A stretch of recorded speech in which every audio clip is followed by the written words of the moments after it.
इस लेक्चर में मैंने आपको मेजरमेंट ऑफ मेमोरी की 2 टाइप्स बताई थी, 2 मेथड्स बताए थे, एक रिकॉग्निशन मेथड और दूसरा रिकॉल मेथड।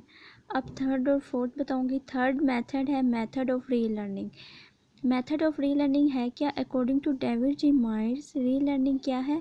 रीलर्निंग में आपने मेजर करना है कि कितना आपने टाइम सेव किया है। किस चीज़ में टाइम सेव किया है? जो मटेरियल आपने पहले लर्न किया था उसमें आपका टाइम कितना लगा है, और उसी से रिलेटेड मटेरियल जब आप बाद में लर्न करेंगे उसमें टाइम कितना लग रहा है, उसमें एरर कितने हो रहे हैं। ठीक है, तो वो उसमें जो टाइम सेव होगा वो इसमें नोट किया जाएगा। कैसे नोट किया जाएगा उसका फार्मूला बताती हूँ। Saving of trial is equal to number of trial in first learning. Suppose करो number of trial first learning में 10 थे, तो आपने number of trial in first learning की जगह 10 लिख दिया है, minus number of trial in relearning. जब उसी से रिलेटेड मटेरियल आपने दोबारा लर्न किया तो उसमें मिस्टेक कम हुई है, उसमें मिस्टेक हुई है 4, तो आपने 10 माइनस 4 कर दिया, divided by total number of trial of first learning. Total number of trial भी 10 थे, 10 माइनस 4 डिवाइडेड बाई 10 कर दिया, मल्टीप्लाई बाई 100। ये फार्मूला है सेविंग ऑफ ट्रायल का।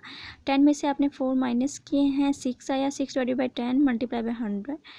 आपने 100 का एक ज़ीरो 10 वाले ज़ीरो से कैंसिल कर दिया, 10 को 6 से मल्टीप्लाई किया, 60% आ गया। क्या आया? ये सेविंग ऑफ ट्रायल। कितना सेविंग ऑफ ट्रायल हुआ है? 60%। फिर आपने बताना है saving of time. Time taken in first learning, पहली जो लर्निंग आपने की थी उसमें आपने टाइम लिया था 30 minutes, minus time taken in relearning, जब दोबारा री लर्न उसे किया है तो तब आपका टाइम कितना लगा है? 10 मिनट्स। टाइम आपका उसका कम लगा है, divided by time taken in first learning. First learning में कितना टाइम था? 30 मल्टीप्लाई बाई 100। 30 में से आपने 10 माइनस किया, 20 आ गया, डिवाइडेड बाई 30 मल्टीप्लाई बाई 100। 20 को आपने 100 से मल्टीप्लाई किया, 2000 आया, डिवाइडेड बाई 30। फिर आपने 30 का एक ज़ीरो ऊपर 2000 के एक ज़ीरो से कैंसिल कर दिया, फिर 200 डिवाइडेड बाई 3 आ गया। 200 को डिवाइड करेंगे 3 से, 67.7% मिनट्स आएगा। ये क्या है? ये है कि आपने कितना टाइम सेव किया है। फिर आपने बताना है 4 मेथड, जो मेजरमेंट ऑफ मेमोरी का लास्ट मेथड है, जिसका नाम है मेथड ऑफ सीरियल ऑर्डर। इस सीरियल ऑर्डर में आपने क्या करना है? In this method subject is shown the material in a certain order. Subject को जो मटेरियल दिया जाएगा, कौन देगा? एक्सपेरिमेंटर देगा। जो मटेरियल देगा एक ऑर्डर में देगा, बाद में उससे पूछेगा जिस ऑर्डर में मैंने मटेरियल दिया था उसी ऑर्डर में मुझे करके बताए।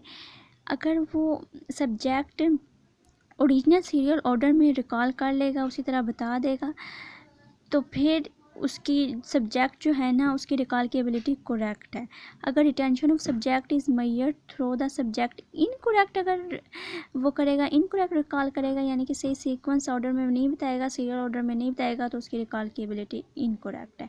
मेथड ऑफ सीरियल ऑर्डर में उसकी रिकॉल की एबिलिटी चेक की जाएगी। कैसे चेक की जाएगी? कि वो सही ऑर्डर में बता रहा है या नहीं बता रहा। ओरिजिनल ऑर्डर में बताएगा तो सही होगा, करेक्ट होगा।